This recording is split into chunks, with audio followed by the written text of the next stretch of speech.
گفتگۆکەین لەبارەی بەڕێوەچوونی لوتکەی ناتۆ لە تورکیا گرنگی چییە کاریگەری چیە لەسەر ناوچەکە و جیان بە تایبەت لە سەر وڵاتانی ئەندام هیچ کاریگەریکی لەسەرم ناوچەی ئێمە هەیە لەسەر عێراق هەیە گفتگوێم پرس و باس بابەتاکەین لەگەڵ زۆر بەڕێز کاک ڕێکەوت ئیسماعیل شارەزا لە کاروباری تورکیا. کاک ڕێکەوت سڵاو لێبێ. بەخێراتی سەرچاو. لوتکەی ناتۆ یەکەم ڕۆژەوەی کە متابعات کرد چۆن بینیت ڕۆژ ڕۆژە بە بڕوای تۆ چ بڕیارێکی تێدا دەدرێ؟ زۆر سپاس. لە ڕاستیدا ئەم کۆبوونەوەی ناتۆ کۆبوونەوەیکی وەچەرخانی زۆر گرنگە لە مێژووی ناتۆدا لەبەرەوەی ئەگەر ئێمە دیقەت لە مێژووی ناتۆ بین بۆمان دەرەکەوێت کە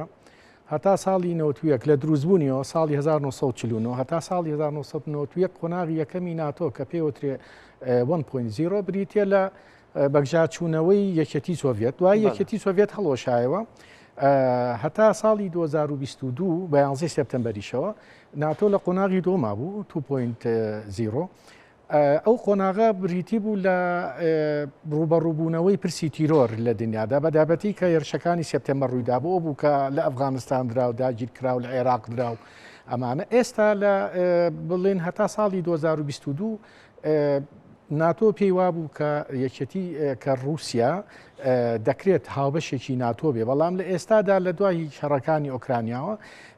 پرسێکی تازە هاتوۆتە ئاراوە چەندین گۆڕانکاری جیۆس با بڵێن جیۆپۆلۆتیشی لە ناوچەکە هاتوۆتە ئاراوە نمونە شەڕی ئۆکرانیا ڕوویداوە سنوورەکان و جوغرافیەکان گۆڕاون شەڕی ئێران بە جیا و ئیسرائیل و ئەمریکا بە جا ڕوویداوە هەموو ئەمانە بوونە تۆکاریەوەی کە بە تایبەتتریش ئێمە دەزانین کە دۆناڵد ترامپ بە حکمی ئەوەی کە خۆی با بڵێن لەم قۆناغەدا کە بە ئەمریکا دەوترێ قۆناغی ترامپیزم بزوتنەوەی ماگا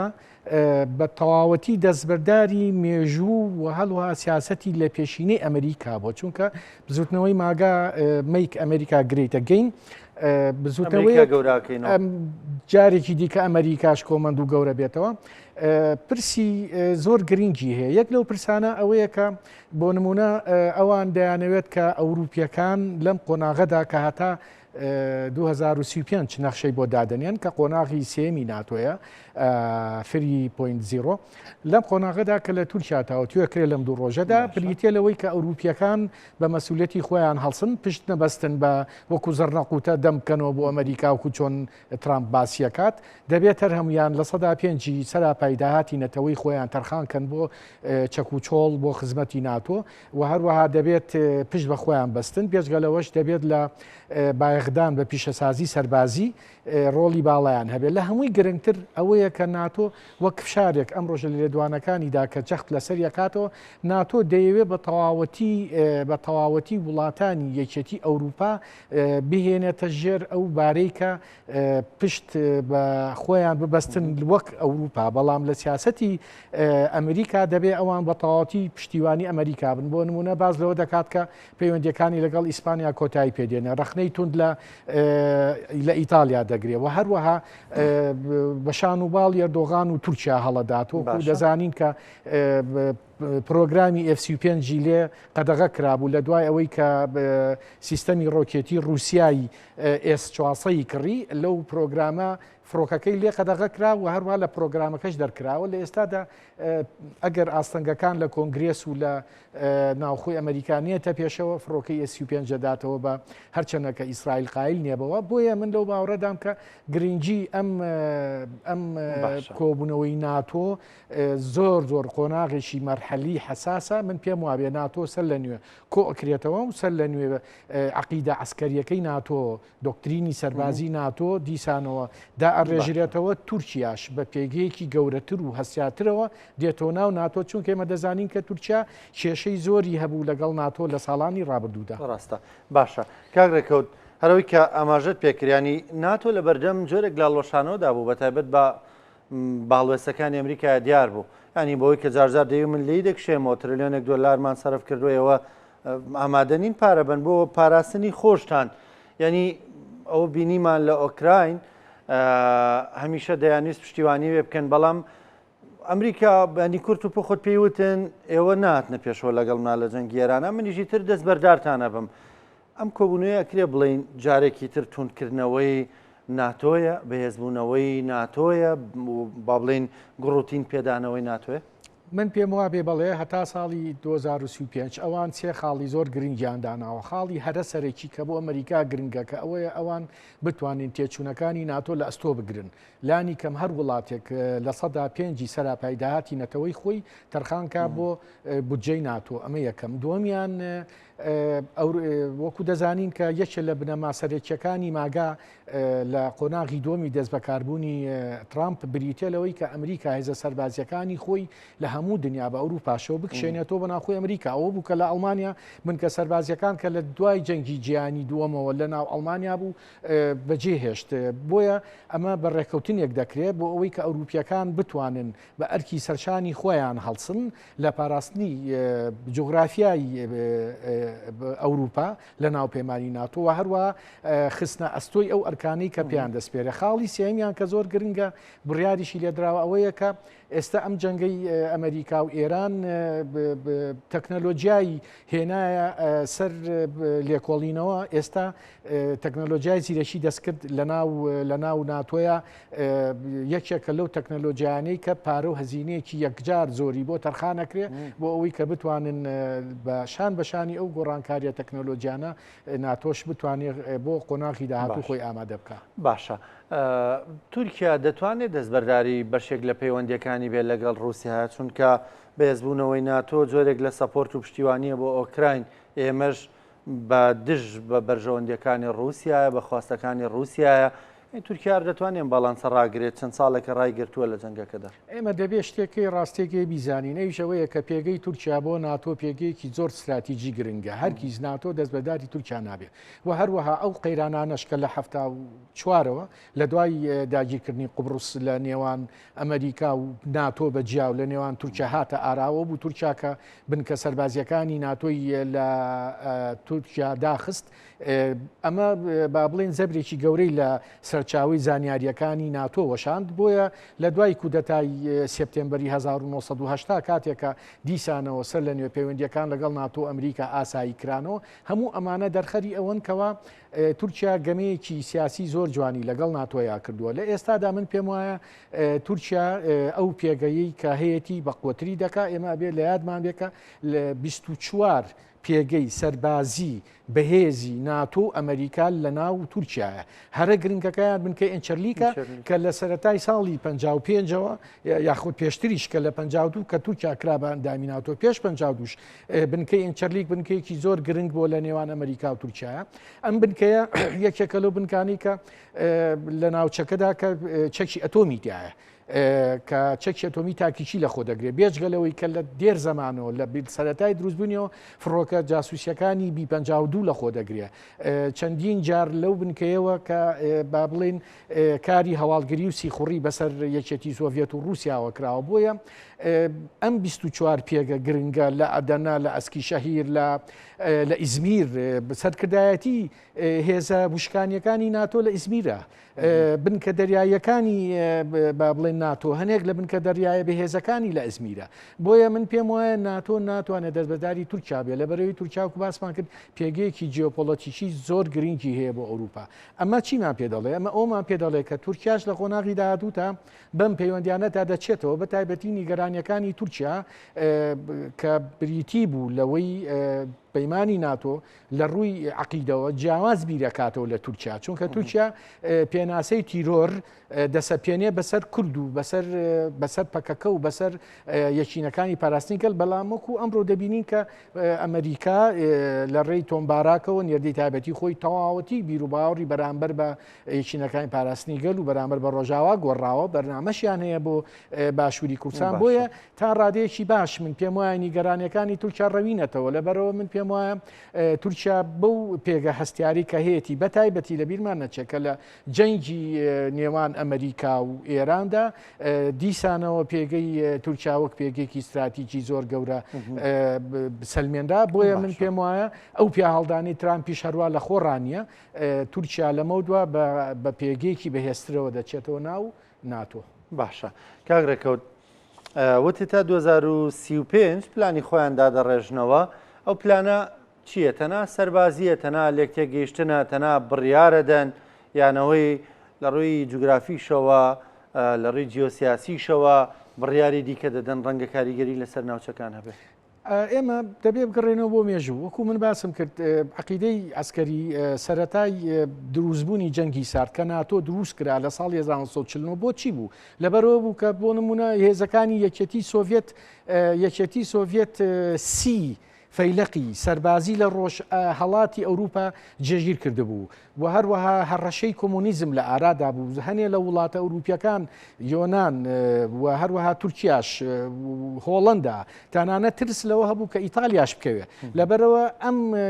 ناتۆیە کە دروست کرا دۆکترینی سەربازی ناتۆ بریتی بوو لە ڕێگەگرتن لە بڵاوبوونەوەی کۆمونیزم لەنەوە تویەکە کە یەکێتی سۆڤێت کۆتایی پێها و دیواری بەرلین پێشتر ڕووخابوو ئەو با بڵێن عقیدە سەربازیە گۆڕانکاری بەسەراهاو ئەوە بوو کە پرسی تیرۆر هاتە ئاراوە لە ئێستادا ئەو پرسەی کە هاتۆتە ئاراوە کە زۆر گرنگە ئێمە لە قۆناغی شۆڕشی پیشەسازی چوارەماین شۆڕشی پیشەسازی چوارەم بریتە لە چی بریتە لە زیرەکی دەستکرد ئەی بۆیە پەیمانی ناتۆ نایەوێت لەم شۆڕشە گەورەیە دوا بکەوێ ئەمەش پێویستی بە هەزینە و بە سەرمایەیەکی زۆرە بەوە بەرهێنانێکی زۆرە تورکیاش لەو بوارەدا وەکو ئێمە دەزانین کە دەستێکی باڵای هەیە لە فڕۆکەی بێفڕۆکەوان و لە پیشەسازی سەربازی بەجیا لەگەڵ ئیسرائیل و بەجیا لەگەڵ ئەمریکا و بەجیا لەگەڵ وڵاتانی یەکێتی ئەوروپا بە تایبەتی ئەڵمانیا بۆیە هەموو ئەمانەوا دەکەن کە پەیمانی ناتۆ پشت بە تورکیا بەستێ وەکو ئامادەسازیەکیش بۆ قۆناغی 2025 وەکو سەرەتا باسم کرد بایەخدان بە زیرەکی دەستکرد و بە پیشەسازی سەربازی بە دەستگرتن بەسەر ئاسمان بەسەر تەکنەلۆژیا بەسەر مانگە دەستکردەکان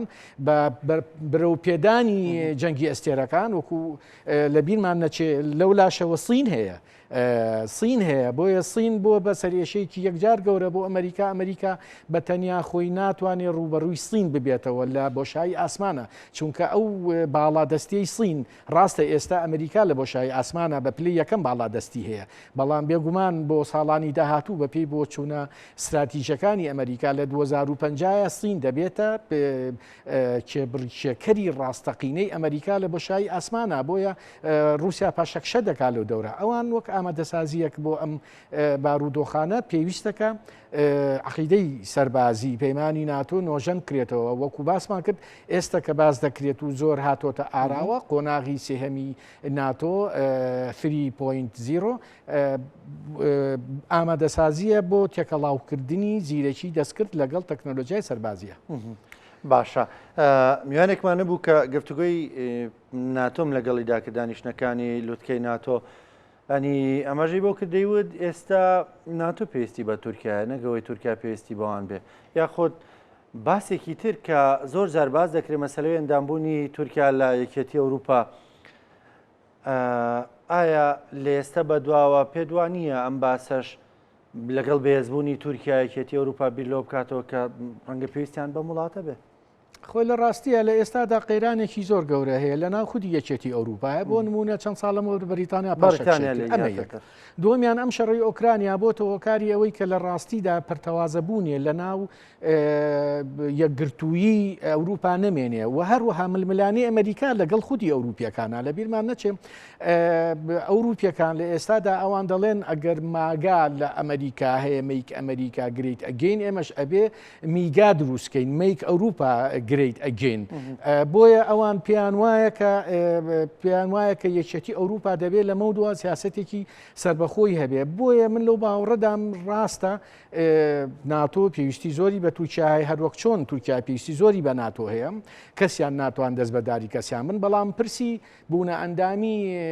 تورکیا لە یەکێتی ئەوروپا لە بیرمان نەچێ ئەمە پرسیەکە تایبەتە بە کەتەگۆریەکانی کۆپنهاگن کە 72 خاڵی گرنگە ئەم 72 من لە بۆنەکانی دیکەشا لە کورسات ئاماژەم پێدا وەکو پێشبڕکەی شاجوان وایە بێ 72 خاڵی تیابێ بۆ ئەمجا دەکرێتە شاجوان کە هەڵ بژێرێت چەند خاڵیەیە بۆ شاجوانی هەیە کۆپنهاگن 72 کەتەگۆریای هەیە یەک لەوانە بریتە لە مافی مرۆڤ من پێم وایە ئەگەر پرۆسی ئاشتی لە باکووری کوردستان سەر بگرێ تورکیا لەگەڵ کووردا ئاشبوونەوەیەک بکە ئەمە خاڵی یەکەم. خاڵی دۆمیشان ئاڵوگۆڕیەک لە ناو دەستوری تورکیا دەکرێت بۆ ئەوەی کە ئەردۆغان جارێکی دیکە دەستکاری دەستور کات و جارێکی دیکە لە 2028 خۆی کاندید کاتەوە بۆ سەرۆکایەتی تورکیا. لەو باوەڕەدام لەو حاڵەتانەدا دەکرێت ئەو کێشە دوانیان لە دەستکاری ئەم بنەمایانی خۆی بکە یەکێتی ئەوروپا بەرامبەر بە تورکیا ینی مەسەلەن زۆرێک لەوەی چاوپۆشی لە مافی مرۆڤ و بابەتانە بکە لە بەرامبەرەوەی کە تورکیا بەهێزە و وا بکاکێتی پێم وایە کێشەکەی یەکێتی تورکیا یەکێتی ئەوروپا لەگەڵ تورکیا زۆر لەوە ئاڵۆسرە چونکە ئێمە با ڕازگۆیانە باسی بکەین چەندین جار سیاسەتمەدارێکی گەورە هەیە لە هۆڵەندا بە ناوی خێرتی وڵدەرس کە نوێنەرایەتی ڕاستی با بڵێن پۆپۆلیزمەکە لە تورکیایە کتێبێکی هەیە بە ناونیشانی لە دژی بە ئیسلامیزەکردنی کللتوری ئەوروپا کللتورەکەمان باز لەوە دەکات زۆرێک لە ڕاستڕۆکانی تەنانەت ئەڵتەرناتیڤی ئەڵمانیاش باز لەوە دەکەن کە یەکێتی ئەوروپا یانەیەکی مەسیحیە بە هیچ شێوەیە ڕێگە نادەن کەوا تووچیا بێتە ناو بۆ یەکەمیان بێجگە لەو یانێکی مەسیحیە ژماری دانیشتوانەکە کورسیەکانی ناو پەرلەمانی یەکێتی ئەوروپا دیاریەکە تورکیا ژماری دانیشتوانی یەکجار زۆرە ئەو کاتە بە سەنگی 5-6 وڵاتی یەکێتی ئەوروپاوە دەچێتە ناو پەرلەمانی ئەوروپا و کاتەوان دەترسن کە یاسا ئیسلامیەکانە بیرمانە چێردۆخان کەسایەتێکی ئیسلامی هەیە ئێستا وڵاتە ئەوروپیەکان ئاشکرا باسی دەکەن نایشارنەوە کەوا تورکیا خەون بە عوسمانگەراییەوە دەبینێت تورکەکان خۆشیان ئاماژە بۆ دەکەن کە ئیمپراتۆریای عوسمانی تازە ئەکەنەوە ئەردۆغان لە چەندین بۆ نایە باسی کردووە باسی سەلجوقیەکانەکە باسی ساڵی 2072کە بۆیە ئەوان من پێم وایە دەکرێ هەنێک لە پەیوەندیەکان لەگەڵ تورکیا ئاسایی بکەنەوە بەڵام بۆ بوونە ئەندام من پێم وایە ئەوە لەم کاتەیە هێشتا زۆر زووە قسە لەسەر ئەوە بکرێ بەڵام لەبیرمانەچێ پەیمانی ناتۆ شتێکی جیاوازە لە یەکێتی ئەوروپا. کاگرێکەوت ئیسرائیل هەر لەو دوورەوە ئەوە سیر دەکاوە بۆ نمونە ئێستا پێی ناخۆشە FC5 بدرێ بە تورکیا ترەمپ دەڵێ ئەمە دەکەم ئایا ینی وەکو دەڵێ ئەم پەیوەندیە لە مێژینە و زۆر پتە و بەهێزی نێوان ئیسرائیل و ئەمریکا کاریگەری لەسەر ڕوئیای ئەمریکا نابێت بۆ تورکیا ئەی بۆ منە دۆناڵد ترەمپ خۆ 2 ساڵی دیکە دەمێنێتەوە گەر خۆی هەڵە بشێرێتەوە وەکو دەڵێ دەستکاری دەستور نەکات ئەزانیی با ئێمە بۆی لێستە تێ بگەین ئەبێ ئێمە سێری مێژوو بکەین لە مێژوودا هیچ کاتە ئیسرائیل و تورکیا ململانیکی ئۆتۆیان نەبووە ئەمەی کە باسەکرێ لە ناو میدیاکانە من پێم وایە زیاتر ململانی ڕووکەشەکانن دەنا لە ئێستادا لەم کاتێک کە من قسە دەکەم پەیوەندیەکی زۆر پتە و لە نێوان ئیسرائیل و لە نێوان تورکیا هەیە یەکەم دۆمیان هەتاوەکو ئەم کاتەکە من قسەی لەسەرەکەم پیشەسازی سەربازی تورکیا و ئیسرائیل ئەوە نەتێکەڵاوە وەکو نینۆک و ئێسقان نینۆک و پەنجە ناتوانانی دەریبێنی سێهەمیان ئەوانەی کە لە ناو تورکیا دەسەڵاتدارن و زۆریان کەوا لە ناو تورکیا کۆمپانیا گەورەکان بەڕێوە دەبن جوولەکە دەونەمەکانن ئەوانەی کەوا بە بنەڕەت جوولەکەن خێزانی جوولەکەن لە ناو تورکیا ئەوەشی کە ئەردۆغان باسی ئیسرائیل و ئاناکان پێم وایە منە دروشمە لە کردەوەیە لە ژێرەوە شتێکی کە لە ئارادایە ئەم دروشمانە زیاتر وەک سەرکردێکی پۆپۆلیست وەک بۆ سواربوونی شەپۆلی وڵاتانی عەرەبی و ئیسلامی و موسڵمان بە ناوی غەزە و بە ناوی ئیسلام و بەم شتانەوە خەڵکەکە ئەگەوجێنێ بۆی بڵێن ئەمە سەرکردەیەکی ئیسلامی ڕازگۆیە دەنا من پێم وایە لە ئێستادا گەورەترین هاوکاری ئیستخباراتی لە بینی میت و لە بینی مۆسادا لە ئارادای هەرگیز نەش بچراوە بۆیە من پێم وایە ئەم لە دوانەکانی باخچەلی کاگرێکەوت ینی هەندێک جار باخچەلی و سەرکردەی دیکەی تورکیاش وەزیری ناوخۆی تورکیاش ئەمەژیان بۆ دەکردیان و دوای ئێران ڕەنگە ئیسرائیل هێرش بکاتە سەر تورکیا و نیەتی ئەوەی یەک هێرشمان بکاتە سەر وەزیری دەرۆژ هەندێک جار ئەمە دەڵێ ئەزانچی خۆی لە ڕاستیدا ئەمانە سێریکە وەکو باسمان کرد ئێمە لە دوای کەوتنی ئەسەد و لێدانی حیزب الله و گۆڕانکاری لە ناوچەکەدا هاتۆتە ئاراوە هاتۆتە ئارا و کۆمەڵێک گۆڕانکاری لە نەخشەی سیاسی و جیۆپۆڵەتیشی دنیا هاتۆتە ئاراوە بۆ نمونە کاتێکە ئیسرائیل ئەمە وەک دیدگایەکی استراتیژی خۆزانی ئەو وڵاتانە دیدگای استراتیژیان بۆ